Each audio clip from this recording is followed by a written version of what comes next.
Bharatiya Janata party और कांग्रेस दोनों एक हैं। बाबा साहब भीमराव अम्बेडकर जी ने जो सपना दिखाया था, जो सपने देखे थे, उन अधिकारों को, हक को छीनने का काम ये सरकार लगातार कर रही है। भारतीय जनता पार्टी में शामिल होने के बाद जो नेता उसमें हैं, उनकी आत्मा मर जाती है, उन्हें कोई दिखाई नहीं देता। ओबीसी समाज का आरक्षण खत्म करके न केवल उनको धोखा दिया जा रहा है, बल्कि बाबा साहब द्वारा पिछड़े और शोषित समाज को मिले अधिकारों को छीनने का षड्यंत्र चल रहा है। और लगातार संस्थाओं में साजिश करके, षड्यंत्र करके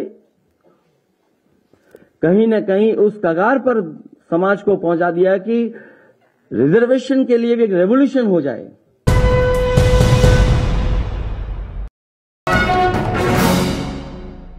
भावना से, हमारी भावना उनके यात्रा से है।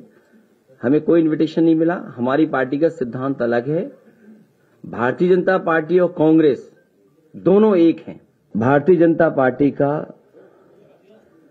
पिछड़ों के प्रति व्यवहार हमेशा सौतेला रहा है, और आज जो हमें देखने को मिल रहा है, ये पहली बार ऐसा नहीं हो रहा है। भारतीय जनता पार्टी का समय समय पर पिछड़ों के प्रति, दलितों के प्रति हमेशा सौतेला व्यवहार रहा है, और आज पिछड़ों का आरक्षण छीना है, कल दलितों की बारी हो सकती है। ओबीसी समाज का आरक्षण खत्म करके न केवल उनको धोखा दिया जा रहा है, बल्कि बाबा साहब द्वारा पिछड़े और शोषित समाज को मिले अधिकारों को छीनने का षड्यंत्र चल रहा है।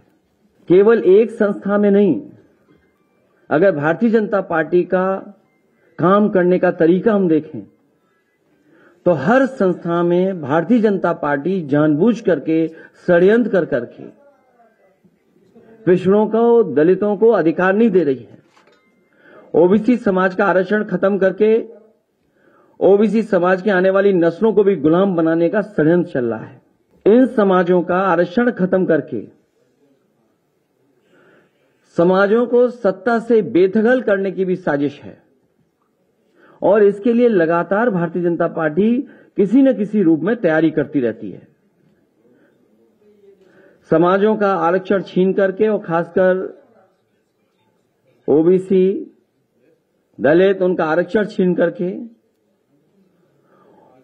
उनकी आने वाली नस्लों को हजारों साल पीछे धकेलने का भी षड्यंत्र और साजिश सरकार कर रही है।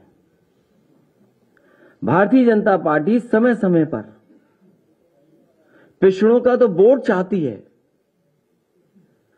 लेकिन सत्ता में उन्हें भागीदारी नहीं देना चाहती। कोई न कोई प्रचार के माध्यम से कुछ लोगों को फुसला करके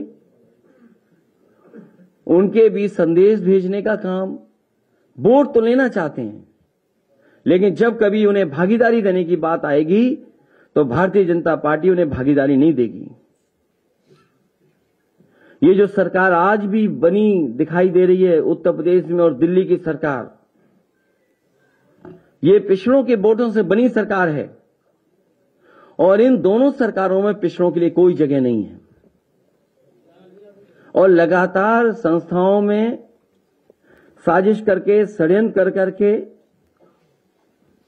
कहीं न कहीं उस कगार पर समाज को पहुंचा दिया कि रिजर्वेशन के लिए भी एक रेवोल्यूशन हो जाए। इसलिए समाजवादी पार्टी और हमारी पार्टी के सभी लोग का मानना है कि भारतीय जनता पार्टी जब तक सरकार में है, उनके अधिकार सुरक्षित नहीं है। और वो बात मैं दोबारा कहता हूं कि आज पिछड़ों का छीना है, कल दलितों का भी छीनेंगे। बाबा साहब भीमराव अम्बेडकर जी ने जो सपना दिखाया था, जो सपने देखे थे, उन अधिकारों को, हक को छीनने का काम ये सरकार लगातार कर रही है। और केवल एक बार इनका सौतेला व्यवहार नहीं देखा। मुझे याद है जिस समय इनकी सरकार पिछली बार नई नई बनी थी, उस समय जो पुलिस भर्ती की सूची बननी थी, क्योंकि रिजल्ट कोर्ट में उसको शामिल था, रिजल्ट आ चुका था, किन्हीं कारणों से रिजल्ट घोषित नहीं हो पा रहा था। जब कोर्ट के माध्यम से घोषित किया गया तो इसी भारतीय जनता पार्टी की सरकार ने वो रिजल्ट घोषित किया और घोषित होने के 3-4 दिन बाद इन्होंने पूरा का पूरा रिजल्ट बदल दिया और कहा कि ये नई आरक्षण व्यवस्था है, उसके तहत नई सूची बनाई जाएगी। मुझे याद है उसमें 1700 पिछड़े और दलित नौजवानों को नौकरी मिली थी। वो 4 दिन तो खुश रहे, लेकिन 4 दिन के बाद वो खुश नहीं रह पाए, उनको नौकरी से बाहर जाना पड़ा। उस समय भी वो लोग जो नौकरी से रह गए थे हर मंत्री के घर गए थे। लगता तो यह है कि भारतीय जनता पार्टी की सरकार में आने के बाद और भारतीय जनता पार्टी में शामिल होने के बाद जो नेता उसमें हैं उनकी आत्मा मर जाती है, उन्हें कोई दिखाई नहीं देता। केवल यही नहीं, 69,000 वाले में जिस तरीके से सरकार ने घोटाला किया वो एक उदाहरण है। यूनिवर्सिटियों में जिस तरीके से नौकरियां मिली हैं, आप कोई यूनिवर्सिटी उठा लीजिए। मुझे याद है बलिया में यूनिवर्सिटी समाजवादी सरकार में बनी थी, समाजवादी नेता चंद्रशेखर जी के नाम पर बड़े पैमाने पे घोटाला हुआ। बांदा यूनिवर्सिटी में घोटाला हुआ। अभी यूनिवर्सिटियों में जहां भी जिस संस्था में जो लोग बैठे हैं, बड़े पैमाने पे घोटाले हो रहे हैं और बड़े पैमाने पर पिछड़े और दलित लोगों के साथ भेदभाव हो रहा है। उन्हें जो हक और सम्मान और जगह मिलनी चाहिए वो जगह नहीं सरकार दे रही। और केवल एक यूनिवर्सिटी में नहीं, पूरे उत्तर प्रदेश की आप यूनिवर्सिटियां उठा करके देख सकते हैं। एक बार तो इस सरकार ने आयोग भी गठित किया, एक कमेटी भी बनाई और कहा कि इसमें पिछड़ों की गिनती होगी। उस आयोग ने, उस कमेटी ने रिपोर्ट तो दी, लेकिन वो रिपोर्ट कभी सार्वजनिक नहीं की गई। और सरकार ने ये कहा, सरकार की मंशा ये थी कि क्लास 3 और क्लास 4 में कितने पिछड़े नौकरी पा रहे हैं, उनकी कितनी गिनती है उसमें। लेकिन सरकार ने अभी तक उस रिपोर्ट को पब्लिक नहीं किया, किसी की जानकारी में नहीं लाया गया।